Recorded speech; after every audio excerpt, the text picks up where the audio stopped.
Hello guys, in this video I'm going to show you how to set your viewing angle to narrow on the Insta360 Go camera.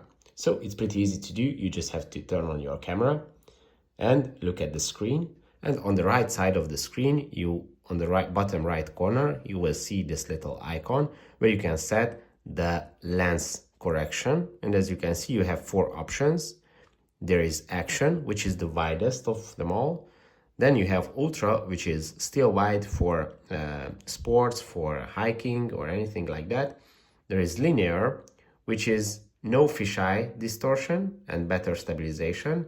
So it's more suitable for highlighting main subjects, as you can see, in daily activities and vlogging.